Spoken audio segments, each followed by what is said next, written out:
안녕하세요. 저는 이제 30대 중반 되는 여성이에요. 저는 여태까지 남들이 바라고 그렇게 하라는 대로 살아왔었어요. 물론 남들에게 너 착하다 이런 소리는 많이 들었었지만 그게 결국 내 행복을 위한 건 아니더라고요. 늦게야 내가 살고 싶은 대로 사는 중인데요. 이게 이렇게 좋은 건 줄 알았으면 진작 할 걸 그랬다 싶어요. 저는 어렸을 때부터 항상 눈치를 보며 사는 사람이었어요. 저희 부모님은 굉장히 무뚝뚝하신 분들이었는데요. 애정 표현을 하는 일도 거의 없는 편이었으며 엄마는 항상 같은 말을 입에 달고 사시는 분이었어요. 여자는 항상 착하게 살아야 해. 안 그랬다가는 세상 살기가 힘들다. 나도 이런 이야기 하고 싶지 않은데 세상이 그런 걸 어쩌겠니? 사회에 맞춰서 살거라. 하지만 엄마, 저는 그런 게 너무 힘든데. 이 세상 살기 편한 방법을 내가 알려주는 거니까 새겨들어. 참고 양보하고 조용히 있는 게 가장 나은 거야. 괜히 나서지 마라. 저는 여태까지 그런 교육관으로 평생 살아왔기 때문에 그게 맞는 줄 알았었어요. 어렸을 때는 그게 정답일 거라 생각했죠. 그러다 보니까 저는 참으며 양보하며 또 늘 예의 바른 사람이 되어야 한다 배우기만 했었답니다. 어렸을 때는 그렇게 부모님이 가르쳐 주시니까 그게 맞는 줄 알았었어요. 그렇다 보니 항상 조심하며 얌전히 행동하는 편이었죠.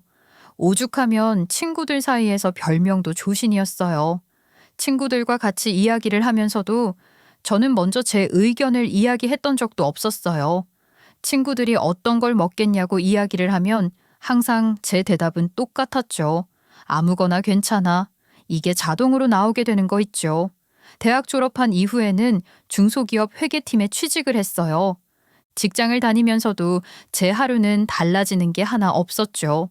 주변 눈치를 보느라 쉬는 날에도 항상 회사 메일 확인을 해야만 했으며 상사 심기를 건드리게 되는 일이 생기게 될까봐 야근까지 제가 도맡아 하는 일이 많았어요.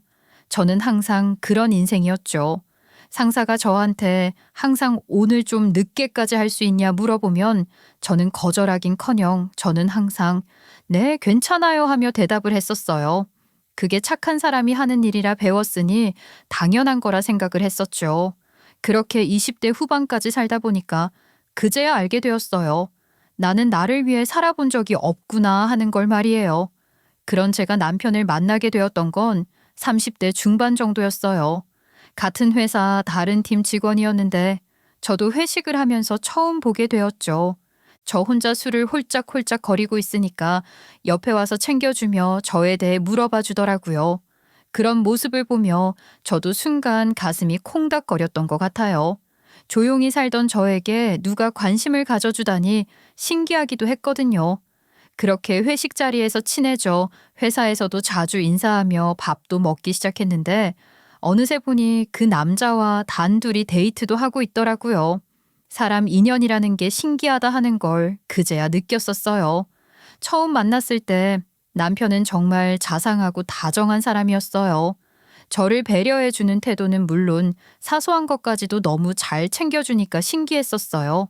부모님한테도 점수를 따기 위해 엄청 공손하게 굴면서 부모님이 원하시는 대답으로만 골라 하는 게 신기하다 할 정도였어요. 하루는 저희 부모님과 남편이 남자친구였을 당시 밥을 먹으러 갔었는데요. 그때 옆 테이블에 있던 학생들이 신나게 떠들면서 밥을 먹었었거든요. 저희 부모님은 또 그런 소란스러운 걸 안 좋아하시니까 되게 티를 팍팍 내셨었거든요. 요즘 젊은 애들은 참 예의가 없어. 그러니까 말이야. 이런 식당에서 조용히 해야지. 그러니까 말입니다, 어머님. 저도 예의가 참 중요하다 생각하는 사람인데 이런 부분에서 너무 잘 맞네요. 그렇게 엄마 아빠가 하는 꼰대 같은 말에 다 네 맞습니다. 이런 대답만 맞춰 하더니 저희 부모님 역시 은근히 남편을 마음에 들어 할 수밖에 없었어요. 게다가 저에게는 항상 이런 말을 했었거든요. 나를 마음에 안 들어 하시면 어떻게 하지? 걱정이야. 그게 무슨 소리야. 우리 집은 지금 너만 오면 딱 완벽해. 정말? 그 말 나 믿는다? 당연하지. 우리 집이 얼마나 너를 기다리는데. 제가 이 말을 듣고 얼마나 설렜었는지 몰라요. 이 사람이라면 드디어 내 편을 들어주는 사람이 되겠구나. 내 의사가 가장 최우선인 사람이 되어주겠구나 하며 엄청 기대가 됐었어요. 여태까지 저 만났던 사람들이 하나같이 얌전한 저를 이용하려는 사람이 대부분이었거든요. 제가 순하니까 드센 여자와 다르다, 내 말을 잘 들을 것 같아 만난다 하는 남자들이 대부분이었어요. 이게 얼마나 제 인생이 큰 마음의 상처였는지 모르는데요. 그런 와중에 저한테 이런 달콤한 말만 해주는 남자를 만났으니 마음이 꽤나 설렜었죠. 하지만 사실 남편이 나한테 했던 소리가 얼마나 헛소리인지는 제가 결혼을 하고 나서야 알 수가 있었는데요. 신혼 초부터 저희는 삐그덕 거렸었거든요. 결혼식은 올리게 되었지만 사실 저희 신혼여행은 되게 늦게 가야만 했었어요. 일부러 그런 건 아니었지만 남편 프로젝트 때문이었죠. 나 이 프로젝트만 내내 기다렸었어. 하루라도 빠지면 안 된다고 하니까 당신이 양해 좀 해주면 안 될까? 하지만 나도 한평생 처음 있는 신혼여행인걸? 이때 안 가면 도대체 언제 가려고. 내가 프로젝트 끝나고 연차 여유되면 바로 네 스케줄에 맞춰서 신혼여행 떠날게. 응? 네가 원하는 곳으로 갈 수 있게 해줄 테니까 이번만 봐줘.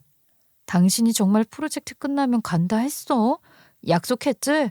나 꼭 기억하고 있는다. 알겠어. 걱정하지 마. 결국 저는 이해한다 이야기를 했어요. 어차피 평생 같이 살 건데 사실 신혼여행 조금 늦어진다 해서 큰일 나는 건 아니었으니까요. 그렇지만 찜찜한 기분이 드는 건 어쩔 수가 없었는데요. 저는 회사에서도 집에서도 여태 남 눈치를 보며 살았었는데 결혼하면서도 결국 또 이렇게 되나 싶기도 했었죠. 이게 끝인 줄 아시나요? 하나 더 있었어요. 제가 결혼하면서 시댁살이를 시작했다는 사실이죠. 사실 저희는 신혼집을 구하고 싶었지만 그게 쉽지가 않았었어요. 하필 딱 결혼할 때 집값이 정말 말도 안 되게 폭등한 사태였거든요.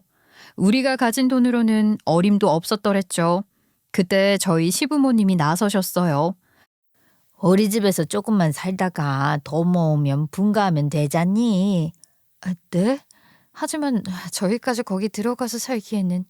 아니 왜? 집도 넓은데 방 하나 쓰면 되는 것을. 어차피 금방 나갈 거잖니. 뭐가 문제야? 그래, 우리 엄마 아빠 좋으신 분들이야. 너 힘들게 전혀 안 하실 거야. 오히려 도와주실걸? 당신도 그렇게 이야기한다면야. 그럼. 그때까지만 해도 저는 그렇게 믿었었는데 주변에서 시댁살이는 절대 안 된다 뜯어 말릴 때 그 말을 들었어야 하는데 말이에요. 결혼을 하고 나서 그렇게 시댁으로 들어가게 되었는데 첫날 저녁부터 정말 가관인 거 있죠. 시어머니는 정말 환하게 웃으면서 제 손을 덥석 잡으시는 거예요. 아이고 우리 며느리 드디어 왔네. 이제 우리 집안에 좋은 기운이 돌겠어. 그 말을 들으면 좋아해야 하는데 뭔가 기분이 묘한 거예요. 수상하다 싶은 느낌이었는데 저녁을 먹은 뒤에 시어머니가 자연스럽게 저를 부엌으로 부르시는 거 있죠. 며느라기 우리 집은 장손의 며느리가 특히나 중요한 역할을 한다. 아니 앞으로 집안 행사 같은 건 네가 도맡아서 하면 된다. 네? 제가요? 어머님, 저 아무것도 모르는데요. 나는 뭐 시집 왔을 때 아는 게 많았는 줄 아니? 나도 아무것도 모른 채로 시작했다. 예, 원래 장손 며느리가 집안을 대표하는 거야. 우리 집안 전통이기도 해. 아, 네, 알겠습니다. 처음에는 이게 무슨 소리인가 싶었어요. 분명 신혼집 구하기 전까지만 시댁에 있기로 했잖아요. 근데 이건 무슨 내내 제가 시댁 행사 담당자 하라는 이야기나 다름이 없는 거예요. 정말 슬슬 본색이 드러나기 시작했지만 저는 어렸을 때부터 착한 여자로 살아왔었잖아요. 면전에 대고 거절하질 못하겠는 거예요. 싫어도 어쩔 수가 없었는데 그냥 이 집을 나갈 때까지만 참자 하는 생각만 있었죠. 그래도 참고 살다 보면 언젠가는 편해지지 않을까 그런 생각을 했었던 것 같아요. 그렇게 시댁에서 지낸 지 약 한 달 정도 지냈을 때였나요. 퇴근하고 집에 돌아왔는데 어머님이 어디에도 안 계신 거예요. 처음에는 장 보러 나가셨나 보다 싶었는데 저녁 시간에도 안 들어오시고 자기 전까지 안 들어오시는 거 있죠. 그래서 뭔가 이상하다 싶어 남편에게 물어봤더니 머뭇거리며 한다는 말이 어머님이 지금 찜질방에서 주무신다는 이야기였어요. 저는 화들짝 놀라 그게 무슨 소리냐 이야기를 했거든요. 그랬더니 그러니까 시조모. 남편의 친할머니랑 싸우면 그렇게 며칠을 도망가 살다 오신다는 거였어요. 아무리 싸웠다 한들 그렇게 나가서 살다 온다고? 하는 생각에 놀랐었거든요. 하지만 그 사이에도 내가 모르는 속사정이 있겠지 싶어 넘겼었는데요. 잘 때가 되니까 남편이 갑자기 술 한잔 마시고 방에 들어오더니 대뜸 이런 말을 하는 거예요. 사실 우리 엄마가 우리 집에서 정말 고생이 많으셨었어. 응? 그게 무슨 소리야? 어머님이? 아니, 엄마랑 할머니랑 사이가 별로 안 좋으셨잖아. 나 어릴 때도 집 나가 계실 때가 계셨거든. 어렸을 때도 그렇게 집을 나가셨다고? 할머니랑 싸우기만 하면 친정에 가셨다가 친구 집에 가셨다가 찜질방에 가셨다가 다시 오시고 그러셨어. 혼자 지내시다가 또 다시 오시고 그러셨었어. 그러면 예전부터 고부 갈등으로 인해 힘들어 하셨던 거야? 그렇지. 엄청 힘들어 하셨어. 할머니가 좀 성격이 드세신 편이거든. 그렇다 보니까 엄마도 많이 도망을 다니셨던 거지. 아, 그렇구나. 이번에는 그럼 언제 들어오신대? 모르겠어. 엄마 기분 풀리면 알아서 들어오시겠지. 하여간 우리 엄마 불쌍해. 남편은 한숨을 쉬면서 침대에 누웠어요. 저는 내심 시어머니가 부럽더라고요. 마음에 안 들면 그렇게 냉큼 나가서 안 들어올 수 있는 사람이 얼마나 되겠어요. 결단력이 부러운 사람이다 싶었죠. 하지만 그렇다 해서 이렇게 집안을 내팽개치고 나가는 게 썩 좋아 보이지는 않았었어요. 여기에 대한 피해가 저한테 안 오는 건 또 아니었거든요. 오늘도 하루 종일 집안일을 제가 해야만 했었어요. 시어머니가 계실 때에는 제가 그래도 바깥에서 일을 하고 오다 보니까 자잘한 집안일 같은 건 이미 다 해놓으시거든요. 청소, 빨래나 설거지, 저녁 준비 같은 거요. 근데 어머님이 나가시니까 정말 그 누구도 집에 손을 안 대는 거예요. 그러다 보니까 자연스럽게 퇴근하고 와서 제가 할 수밖에 없었죠. 시조모님 수발도 제가 다 들 수밖에 없었고요. 그렇게 며칠이 지났는데 진짜 더 이상은 못하겠다 하는데 집에 와보니 시어머니가 와 계시는 거예요. 정말 소름이 끼쳤던 게 저를 보더니 평소와 같이 왔니? 이러고 집안일을 마저 하시는 거 있죠. 저는 얼떨떨했었지만 남편이나 시아버지는 그런 시어머니를 보고서도 똑같이 평소처럼 대하시는 거예요. 지금 나만 다른 세상에 있나 싶을 정도였다니까요.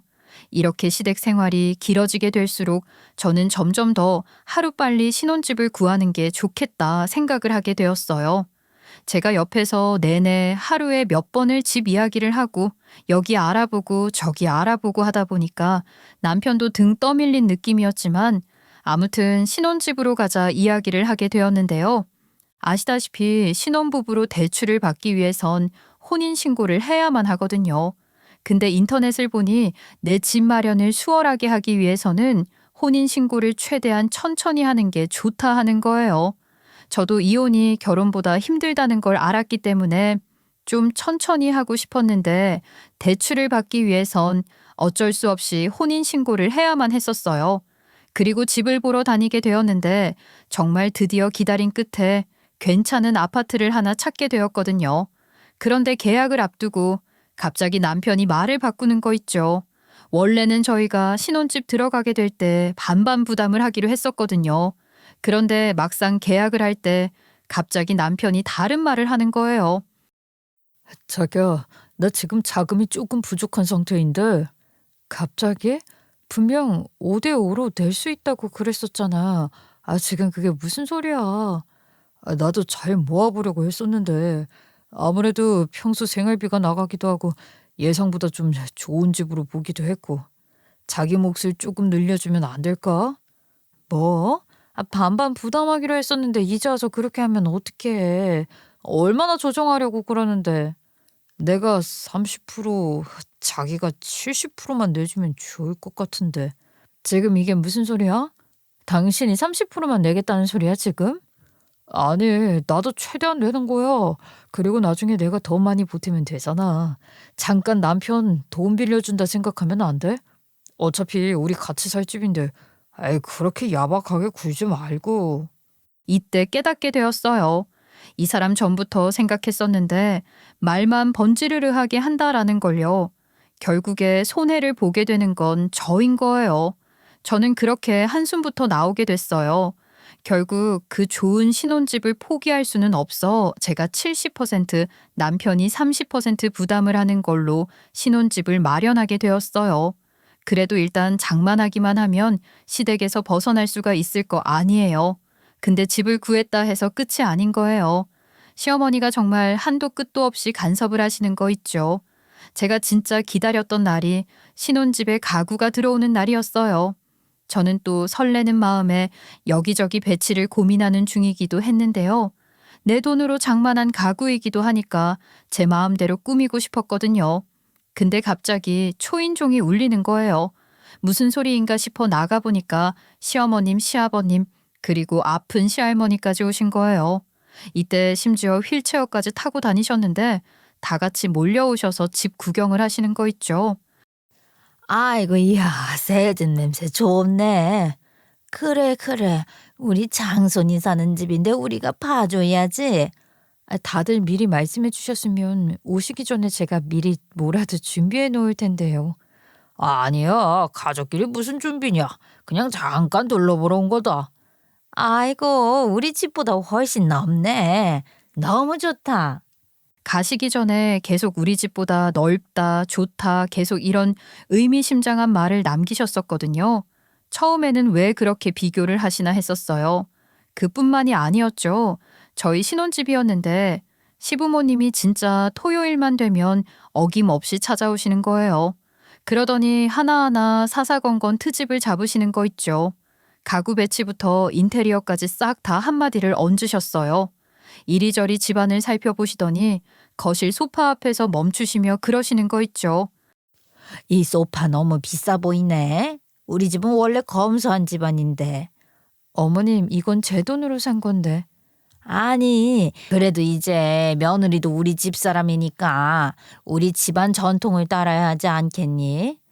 자기야, 우리 집인데 매주 이렇게 찾아오시는 건 좀 그렇지 않아? 엄마 아빠가 우리 나쁘라고 그러는 게 아니라 걱정되니까 그러신 거잖아. 신경 쓰지 마. 괜히 그런 거 가지고 그래. 그래도 내가 산 가구인데 그거 가지고 뭐라 하시니까. 그러실 수도 있지. 자기 원래 그런 걸로 뭐라 하는 사람 아니잖아. 근데 갑자기 왜 그래? 나는 그런 뜻이 아니라. 남편은 오히려 저를 이상한 사람 취급하니까 더 이상 이야기를 할 수가 없었어요. 그 와중에 시어머니의 불필요한 참견은 더더욱 심해지게 되었죠. 매주 주말마다 오시는 것도 모자라서 이제는 집 안에 있는 가구 위치까지 바꾸려 하시는 거예요. 하루는 집에 오셨는데 하루 종일 소파 옆을 기웃기웃 거리시는 거 있죠. 왜 저러시나 했었는데 갑자기 가구 배치를 바꾸자 하시는 거예요. 아이고, 이 소파 여기에 두면 답답하지 않겠니? 저쪽 벽 쪽에 놓는 게 더 낫겠다. 근데 어머님, 이거 저희가 이렇게 두고 싶어. 아유, 우리 집안은 원래 검소하고 차분한 분위기가 좋아. 이 커튼도 너무 화려해. 우리 집안 듣기에는 좋은 말이지만 그냥 하나부터 열까지 다 참견하는 거잖아요. 도저히 못 들어주겠는 거예요. 제발 내 집인데 내가 알아서 하고 싶었죠. 남편에게는 이제 그만 참견하셨으면 좋겠다 이야기하니까 오히려 저를 이상한 사람 취급하는 거 있죠. 엄마가 조언해 주는 건데 그걸 꼭 나쁘게 들어야겠냐고. 왜 이렇게 요즘 예민하냐 이야기하면서 말이에요. 저는 그때까지만 해도 제가 정말 예민해서 이런 거에 반응을 민감하게 하는 건가 했었답니다. 그래도 더 꾹 참기로 했어요. 집을 장만하게 되고 나서 한시름 놓았으니 이제는 신혼여행 준비만 남았었거든요. 그렇게 천천히 신혼여행 준비를 하고 있었어요. 제가 전부터 유럽에 가고 싶었거든요. 신혼여행은 가고 싶은 곳으로 보내주겠다 했던 남편 말을 기억하고 차근차근 계획을 세우는 중이었는데요. 갑자기 시어머니에게 전화가 오는 거예요. 오늘은 주말도 아니고 평일인데 또 무슨 일이지 싶어 받았죠. 근데 어이없는 소리를 하시는 거예요. 우리 며느라기 이번에 신혼여행은 어디로 간다고? 아, 저 이번에 유럽 일주 계획 잡아놨어요. 재석 씨가 연차를 길게 낼 수 있게 돼서 10박 11일로 가게 될 것 같아요. 오, 그렇구나. 날짜는 9월 11일. 맞지? 출발 날짜 잘 잡았다. 예, 대한항공으로 가니? 네, 그럴 것 같아요. 자유여행으로 가서 저희가 가고 싶은 곳으로 골라 들으려고요. 그래, 그게 낫지. 여행비도 아끼고. 숙소는 어디로 잡았니? 숙소 비용도 아끼려고 아예 게스트하우스로 잡았어요. 잠만 잘 거라서요. 아, 아이 그게 무슨 소리냐. 그러면 나랑 네 시아버지는 어디서 쉬라고? 네? 아, 그게 무슨 소리세요? 어디서 쉬시다니요? 너 몰랐니? 우리도 갈 건데. 단체 여행으로 가자고 이미 우리 아들하고 다 이 얘기했구만. 네? 아, 저는 처음 듣는 소리인데요. 우리 아들이 바쁘니까 말을 못했나 보네. 아무튼 같이 가기로 했다. 어머님, 잠시만요. 지금 이게 무슨 소리야? 신혼여행을 다 같이 가다니. 아, 그거 이야기하려고 했었는데 부모님이 한 번도 유럽에는 가본 적이 없으시다 하잖아. 우리 가는데 같이 가면 좋겠다 하시길래. 신혼여행 뜻이 뭔지 몰라? 부부가 같이 가는 여행인 거지. 온 가족이 가는 가족여행이 아니잖아. 아, 왜 그래? 갑자기 야박하게. 아, 너 이런 걸로 소리 내는 사람 아니면서. 다른 건 다 참아도 이건 아니지. 내가 얼마나 기대하던 여행이었는데 자기도 그거 잘 알면서. 그러니까 더더욱 가족끼리 가야 하는 거 아니야? 가족끼리 정도 들어야 하고. 네가 기대하면 우리 가족도 기대할 텐데 도대체 뭐가 문제야? 결국에는 저를 이상한 사람으로 만드는 거 있죠. 그러면 제대로 거절하면 되는 거 아니냐 하실 텐데 제가 무슨 힘이 있겠어요. 그나마 다행이었던 건 시아버지 휴가가 그리 길지 않은 편이라 모든 코스를 같이 하는 건 아니었다는 거예요. 6박 7일만 같이 계시고 나머지 4일 동안은 그래도 저희 부부끼리 있을 수 있다 하는 거 있죠. 저는 그 짧은 일정이라도 따라오겠다 하는 시부모님이 정말 이해가 안 갔었어요. 진짜 신혼여행은 첫날부터 망한 거나 다름이 없었어요. 공항에서부터 어찌나 투덜투덜 거리시는지 이러니까 어르신하고 같이 여행 가는 거 아니구나 싶었던 거 있죠. 그때가 추석 전 연휴가 껴있다 보니까 거기에 맞추어 여행을 가시기 위해 많은 사람이 공항에 있었거든요. 그러다 보니까 당연히 부산스럽기도 하고 편하게 대기를 할 수도 없었는데요. 그 처음부터 진짜 엄청 삐걱거리는 거예요. 아니 비행기는 2시간 있다가 뜨는데 왜 벌써 와야 하는 거니? 유럽은 원래 이런 거야.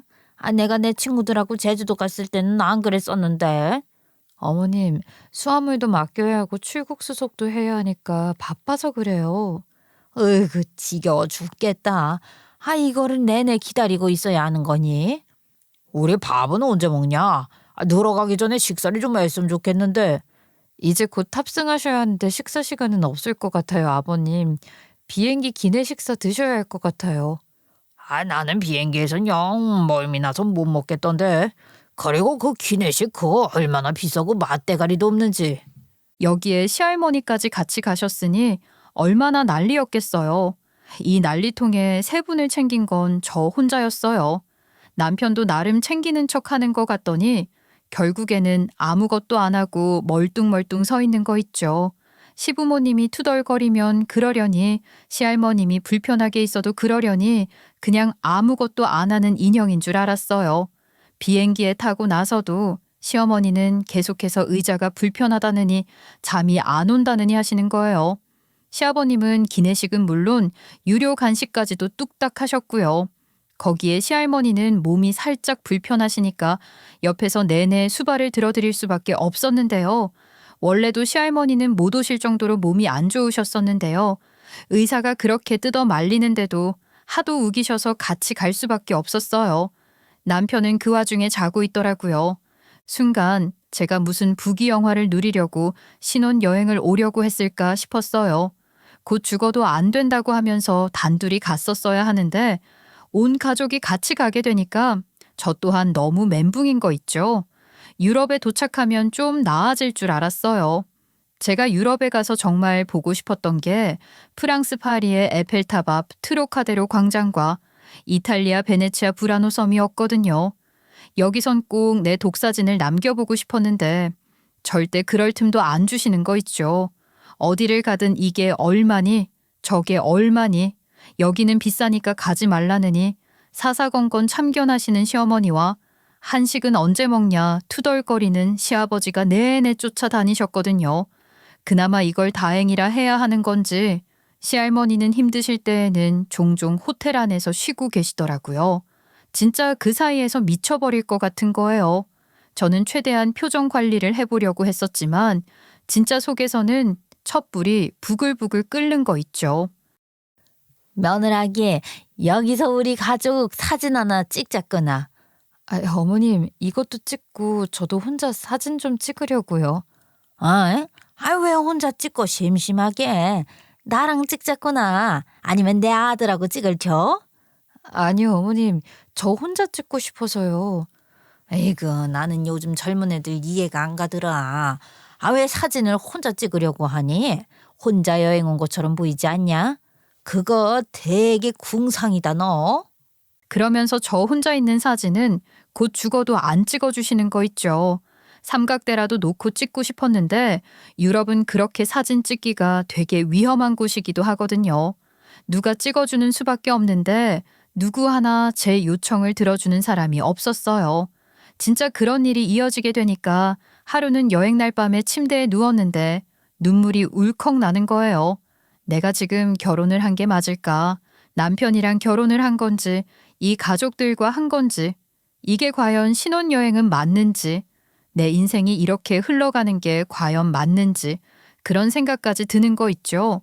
시어머니는 가는 날에는 제 속을 더 북북 긁어놨었거든요. 건데 며느라기, 아무리 신혼여행이라지만 여행 경비를 너무 크게 잡은 거 아니냐? 내가 가기 전이니까 이렇게 이야기한다만 소비 습관을 바로 잡을 필요가 있겠는데. 네? 뭐 불편한 부분이라도 있으셨어요? 아니, 비행기 의자야 다 똑같은데 뭐하러 고가 항공으로 오냐 이 말이야. 저가 항공으로 타고 왔어도 됐었을 것 같은데 그러면 가격이 확 내려갔을 거 아니니. 하지만 어머님, 저가로 왔었으면 상황은 더 열악했을 거예요. 게다가 환승까지 해야 하니까 더 힘드셨을 거고요. 그리고 우리끼리 묵는데 이렇게 좋은 호텔을 할 필요가 있니? 다음부터는 적당한 저가 호텔로 골라서 오자꾸나. 이번 여행은 기대했던 만큼 내가 실망이 크네. 네, 어머님. 저는 시어머니가 여태까지 하신 말씀보다도 마지막에 했던 단어가 더 기억에 남았어요. 다음에 이런 새 어르신 수발 드는 여행을 지금 저더러 한 번 더 하라는 말이랑 뭐가 다르겠어요. 이런 여행이면 차라리 집에서 누워있는 게 더 낫겠다 싶은 거 있죠. 그렇게 마지막까지 잔소리만 듣다가 세 분을 공항에 데려다 드리고 저희는 그렇게 정말 둘만의 제대로 된 신혼여행을 즐길 수가 있었어요. 확실히 남편이랑 둘이 있으니까 좀 있을만한 거 있죠. 그제서야 유럽의 아름다움이 여기저기 보이기 시작했어요. 여기가 이렇게 아름답고 재미있어 보여서 내가 그렇게 오고 싶었지 싶었거든요. 무엇보다 시부모님이 옆에 안 계시는 것도 마음에 들었고 해외에 있다 보니까 연락이 잘 안 되어도 그러려니 하셨었거든요. 그러다 보니까 이게 진짜 여행이지 싶었던 거 있죠. 하나 아쉬웠던 부분이 있냐 한다면 이 행복을 제가 고작 4일만 즐길 수가 있었다는 거예요. 행복했지만 힘든 날이 더 많았던 신혼여행이라기엔 너무나도 고된 여행을 마치고 저는 녹초가 된 몸을 이끌며 우리의 신혼집으로 돌아왔어요. 그런데 거실 한가운데 낯선 병상이 놓여져 있는 거예요. 순간 제가 잘못 본 줄 알았었거든요. 여행 내내 너무 피곤해서 헛것이라도 보는 건가 싶었다니까요. 하지만 아니었어요. 그 병상 위에는 시할머니가 누워 계셨고 그 옆에는 시어머니가 앉아 계신 거예요. 저는 캐리어를 끌고 들어오다가 그 자리에 멈춰 섰어요. 정말 설마 했는데 시어머니가 환하게 웃으시면서 그러는 거예요. 며느라기 왔니? 이제부터 네가 간병하면 된다. 네? 그게 무슨 소리세요, 지금? 우리 시어머니가 이제 연로하셔서 말이다. 앞으로는 우리 집에서 모시기로 했어. 네가 며느리니까 간병해주면 되겠다 싶은 거 아니니? 어머님, 저는 듣도 보도 못한 일이에요. 아니, 이야기 안 했나? 나는 이미 다 이야기가 된 줄 알았잖니. 근데 그건 먼저 하나 지금 하나 달라지는 게 있어. 어차피 시할머니 봐야 하는 건 똑같은데. 시어머니는 흥얼거리시기만 할 뿐 저에게 똑바로 대답을 안 해주시는 거 있죠. 순간 숨이 턱 막히는 거예요. 그래서 이게 무슨 상황인가 싶어 남편을 쳐다보니까 이미 남편은 다 알고 있었다는 표정으로 저를 쳐다보는데 제가 더 당황스러웠어요. 진짜 오히려 남편이라도 이 상황을 말려주기를 바랬는데 하지만 저한테 한다는 말이 너무 가관인 거 있죠. 할머니 기저귀부터 알아들여. 할 줄 알지? 해봤잖아. 지금 그게 뭔 소리야. 내가 지금부터 시할머니를 본다니. 이런 말 한 번도 안 했었잖아. 아이, 우리 가족이니까 같이 모셔야지. 나도 도와줄 테니까 네가 주로 간병하면 돼. 자기야, 자기야 지금 장난하는 거지? 아니, 진심인데? 무슨 소리야, 너야말로. 한마디 상의도 안 했었잖아. 난 이러는 줄도 몰랐다고. 아, 서프라이즈야, 서프라이즈. 게다가 너도 우리 할머니 좋아하잖아. 살갑게 잘하더만. 그리고 우리 결혼했고 너도 우리 가족인데 가족끼리 서로 돕는 게 당연한 거 아니야? 너도 이제 우리 가족이니까. 이 말이 얼마나 제 머릿속을 어지럽혔는지 몰라요. 저는 그 자리에서 진짜 남편을 쳐다보고 있을 수밖에 없었어요. 너무 어이가 없으니까 사람이 아무 말도 떠오르지 않는구나 하는 게 이런 상황이라는 걸 알게 되었죠. 진짜 이게 무슨 개소리인가 싶어서 제가 멍하니 서 있으니까 그때 시어머니가 저한테 딱 그러시는 거예요. 아, 며느라기, 우리가 믿고 맡기는 거야. 알지? 그거 잘 모셔야 해. 아유, 어머님, 다시 이야기 좀 해요. 네? 할머니는 기저귀를 하루에 몇 번 갈아드려야 하니까 시간 맞춰서 챙겨드리면 된다. 아, 그리고 식사는 연하고 따뜻한 걸로 준비하면 좋겠는데 우리 며느라기가 요리를 잘하는 편이잖니? 아유, 아참, 목욕도 도와드려야 한단다. 힘들다 하면 우리 아들이랑 같이 하면 돼. 제가 그걸 다 도대체 어떻게 해요? 안 그래도 네가 잘 모를 것 같아서 내가 문자로 넣어놨다. 바쁘게 오느라 못 봤나 보구나. 간병하면서 천천히 살펴보렴. 시어머니 얼굴을 쳐다보니까 하나도 장난치는 얼굴이 아닌 거예요. 하시는 말씀도 그렇고 누구보다 진심이라는 걸 알게 되어 저도 멍해졌었어요. 저는 그 자리에서 점점 숨이 막혀오는 게 느껴졌어요. 이건 아니다. 진짜 아니다 하는 생각에 손에 들고 있던 캐리어를 진짜 그대로 내팽개쳐 버렸죠. 저는 이제 이 집안 사람이니까 이 모든 부당함에 토시 하나 올리면 안 된다는 게 더 이상 안 되겠다 싶었죠. 그리고 그때야 알게 되었어요. 남편마저도 제가 얌전하고 말을 잘 못하니까 이렇게 이용해 먹으려고 했었구나 하는 걸요. 더 이상은 참을 필요를 못 느끼게 됐어요. 이건 완전 신혼집이 아니라 요양원이나 다름이 없잖아요. 저를 어떻게 보는지 너무 뻔히 보이는데 진짜 더 이상은 나 자신을 위해서라도 이렇게 살면 안 되겠는 거 있죠. 그래서 어떻게 했냐고요? 저 진짜 난생 처음 저 하고 싶은 말도 다 하고 집안도 다 뒤집어 엎었답니다. 제가 캐리어를 냅다 집어 던지니까 시어머니와 남편이 깜짝 놀라 저를 쳐다보더라고요. 저도 이제 이판사판이었죠. 자기야, 왜 그래 갑자기? 지금 나한테 할머니 간병을 하라고 한 거야? 어? 아, 당연한 거 아니야. 우리 가족은 늘 그렇게 해왔다니까. 도대체 당연한 게 뭐가 있어. 내가 그걸 왜 해야 하는데? 자기야, 우리가 가족이잖아. 그러니까 우리 가족은 우리가 보살펴야 하는 게 많은 거지. 그럼 당신이 하면 되겠네. 아, 그래. 그러니까 나도 도와준다고 했잖아. 아니? 네가 다 해. 나는 더 이상 안 할래. 저는 그 자리에서 바로 던진 캐리어를 그대로 들고 나오게 되었어요. 남편은 황급하게 따라 나오면서 어디 가냐, 간병해야지 않느냐 계속 그러는 거예요. 이 오랜 세월을 참았으면 오래 살았어요. 더 이상 이 집에 며느라기로 살고 싶지가 않은 거 있죠.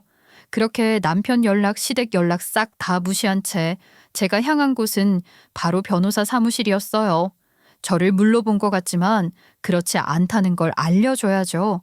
우선 법으로 조져야겠다 생각을 했거든요. 사실 이 결혼 자체가 사기잖아요. 저는 변호사분에게 여태까지 겪었던 일에 대해 설명을 해드리며 이혼 소송을 진행하기로 했어요. 처음에는 이걸로 잘 될까 싶기도 했었는데 바로 충분하다 하시더라고요.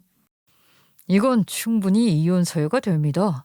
남편과 시댁이 사전에 짜고 간병을 떠넘긴 정황이 보이네요. 제가 유리한 이혼이 가능한 거죠? 네, 입증 자료를 준비해 놓아야 하지만 충분히 승소할 가능성이 높습니다.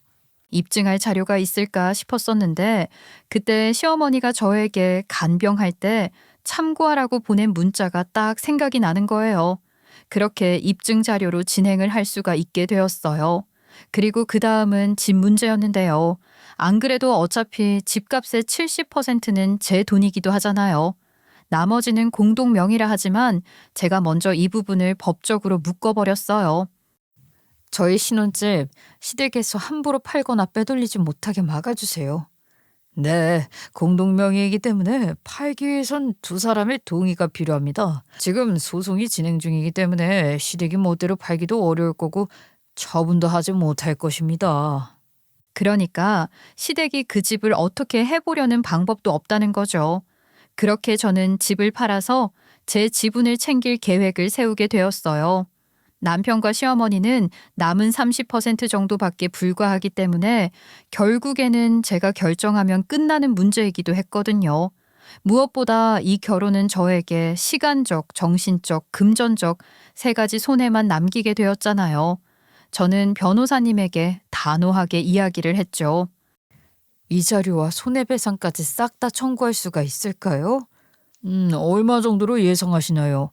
최대한 많이요. 심하다 싶을 정도로 가져오고 싶어요. 제 목표는 남편과 시댁이 단 한 푼도 못 가져가는 거였거든요. 근데 진짜 어이없는 게 뭔지 아세요?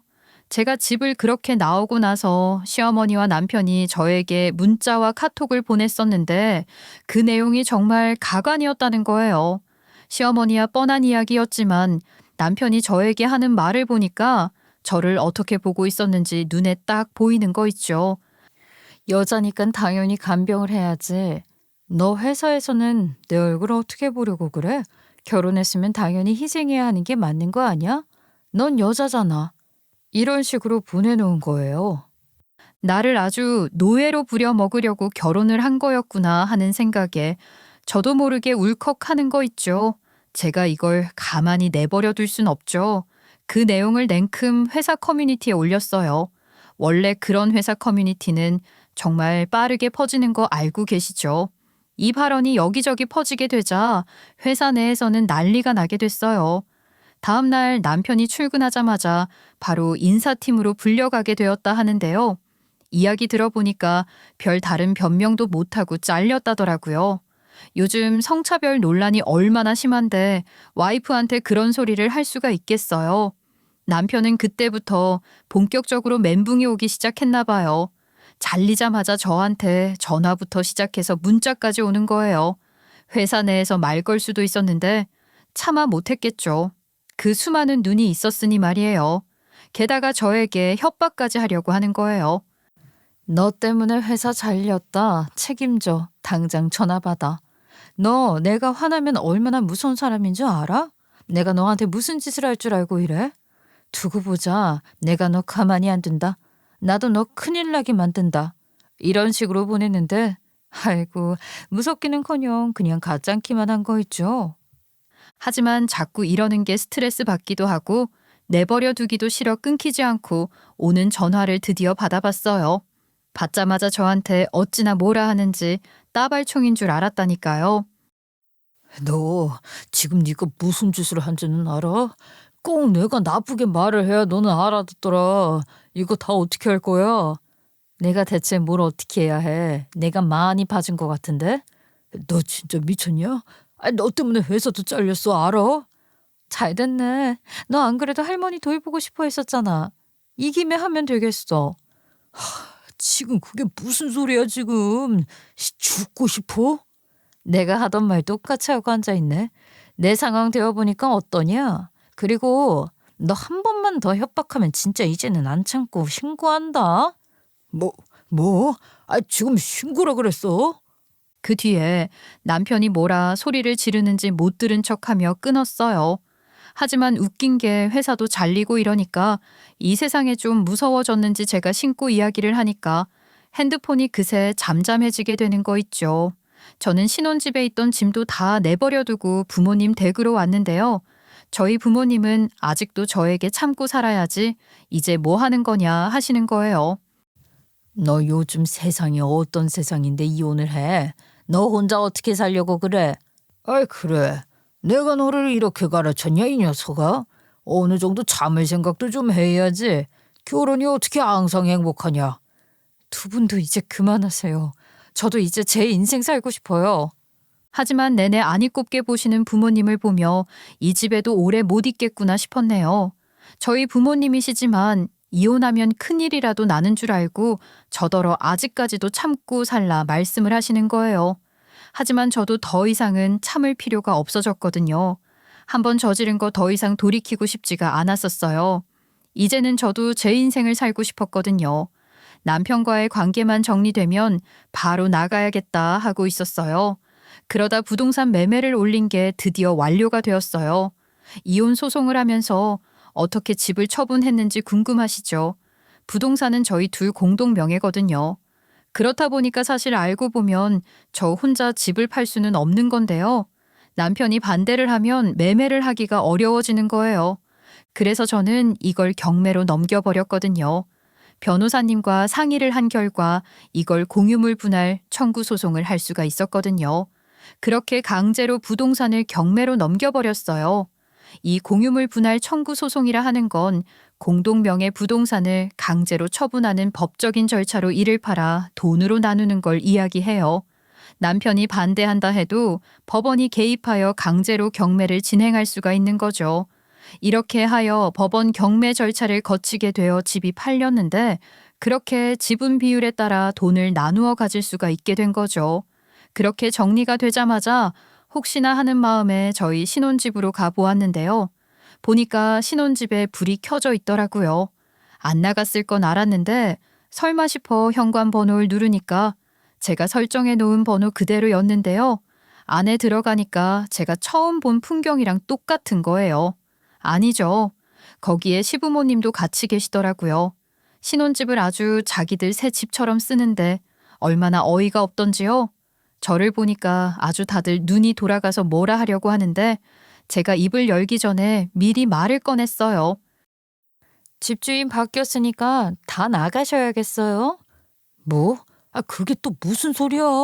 이 집은 너랑 나랑 공동명인데 어떻게 팔았다는 건데? 어떻게 팔긴 경매로 넘겼지. 이혼하면서 그런 것도 내가 정리 안 할 거라 생각했어? 네 멋대로 어떻게 이게 진짜 무슨 짓이야? 이제 진짜 내가 하고 싶은 대로 내 인생 살기로 하니까 이 모든 게 무섭지가 않은 거예요. 왜 진작부터 이렇게 살지 않았을까 하는 안타까운 마음도 드는 거 있죠. 근데 그러는 사이에 시부모님이 정말 저를 못보래 보는 것처럼 보며 이야기를 하시는 거예요. 야, 네가 어떻게 이럴 수가 있니? 가족된 도리하라고 했다고 이러는 애가 세상에 어딨어? 그래, 너 같은 애 나도 처음 본다. 여행 잘 다녀놓고 이제 할 일 알아하니까 이런 식으로 나오는 게냐? 가족된 도리요? 어머님도 모시기 싫어서 집 나가는 판국에 그런 시할머니를 저더러 모시고 살라고요? 말이 되는 소리를 하시는 거예요? 그리고 뭐 여행을 잘 다녀와요? 저희 신혼여행에 숟가락 올리신 게 누군데요? 게다가 그래놓고 여행 가는 내내 이게 싫다 저게 싫다 하셨었잖아요. 제가 두 눈 크게 뜨고 말대꾸를 하니까 두 분 다 놀라셨을 뿐 더 이상 말을 이어나가질 못하시는 거 있죠. 제가 조용히 듣고 있을 줄만 알았던 거죠. 집 팔았으니까요. 할머니 모시고 이만 나가세요. 네가 어떻게 이래 진짜. 원래 안 그랬었잖아. 됐고 나 가구 정리하러 조만간 다시 올 테니까 그리 알아. 제가 그렇게 집을 나서고 나니까 현관문을 타고 이거 어떻게 해야 하냐 큰일 났다 이야기하면서 부산스러운 소리가 나는 거 있죠. 솔직히 그렇게 말하는 내내 심장이 콩닥콩닥 거리기도 했었지만 이렇게 하고픈 이야기 속 시원하게 하니까 진작부터 이렇게 살 걸 싶은 거 있죠. 이제 남은 건 가구 정리였어요. 이제 집을 비워주어야 하는 때가 와서 남편에게 문자로 이날 갈 거다. 연락을 하고 갔는데 집 안에 있더라고요. 보니까 자기 짐을 정리하는 중인가 싶기도 했었어요. 근데 이 집안 가구 대부분이 다 제가 가지고 온 거였거든요. 소파, 침대, 식탁, 냉장고 다 가져간다 내가? 아 이거 너무한 거 아니야? 어떻게 이걸 다 가져가? 그럼 나는 웃긴다. 너무한 게 뭔데? 이거 다 내 돈으로 산 건 기억이 안 나나 봐? 그래도 최소한 남은 사람들 생각은 좀 해줘야 하는 거 아니야? 이 집에 남은 사람도 없을 텐데 걱정도 팔자야. 그리고 그렇게 따지면 내가 간병할 거라고 생각한 건 너무한 게 아닌가 봐. 남편은 말문이 막히는 듯 입을 꾹 다물고 있더라고요. 그렇게 저는 마지막 짐까지 몽땅 다 챙기고 남편과 시댁을 뒤로 한 채 떠나게 되었어요. 그렇게 몇 달의 시간이 지나게 되었을까요? 드디어 이혼을 완료하게 되었어요. 변호사 사무실에서 나오는데 발걸음이 그렇게 가벼운 날은 처음이었다니까요. 이혼 소송은 물론 위자료와 손해배상 청구, 부동산 매각까지 완벽하게 마무리를 할 수가 있었는데요. 전 남편은 이제 드디어 남의 남자가 되었으며 시댁은 더 이상 저랑 상관이 일도 없는 사람들이 될 수가 있었답니다. 저는 신혼집을 팔아 챙긴 지분으로 작은 원룸을 하나 구했어요. 솔직히 넓지는 않았었는데 여기는 오로지 딱 내 공간이다 하는 게 정말 속이 시원한 거 있죠. 전 남편은 어떻게 사는지 궁금하실 것 같은데요. 너무 웃긴 게 결국에는 기저귀를 직접 갈며 산다 하는 거예요. 제가 이걸 어떻게 알았는지 아세요? 그 멍청한 전 남편이 저에게 직접 다 이야기를 해준 거 있죠. 이혼 소송 끝난 후에 갑자기 대뜸 전화가 오는 거예요. 처음에는 안 받았었는데 할 이야기가 있다 하면서 전화 한 번만 받아달라 하여 받았는데 하는 이야기에 이 남자가 미쳤나 생각도 했었답니다. 우리 다시 재결합하자. 나 갈 것도 없고 아무것도 없단 말이야.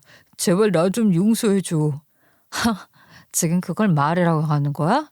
왜? 죽고 못 사는 네 부모님한테 가서 같이 살자고 하지? 안 그래도 여태까지 같이 살았었어. 아니 나한테 할머니를 돌보라 이야기를 하잖아. 며느리 도망간 거 오로지 다 내 탓이라 이야기하면서. 나 참 회사 나가는 거 아니었니? 회사? 아니 너 지금 장난하냐? 너 때문에 잘렸잖아. 게다가 네가 그렇게 해놓고 나가는 바람에 관련 업계에 소문 짱 나서 나 이력서에서 커트당해. 그러니까 네가 이제 나 책임져. 잘 됐네. 안 그래도 너네 할머니 돌볼 사람 필요했다며. 네가 하면 되겠네. 일도 못하는 백수가 그런 거라도 해야지. 진짜 결국에는 지가 할머니 기저귀 직접 갈고 살게 될 거 뭐하러 저한테 그렇게까지 했나 우스운 거 있죠. 여태까지 나 하고 싶은 대로 말하고 행동하고 살았었다면 이렇게까지 올 일도 없었을 텐데 애초부터 이렇게 살 걸 하는 후회가 아직까지도 드는데요. 여러분도 혹시나 답답한 인생 살고 계시다면 저처럼 시원하게 한번 질러보시기 바랄게요. 여태까지 제 긴 이야기 들어주시느라 감사했어요.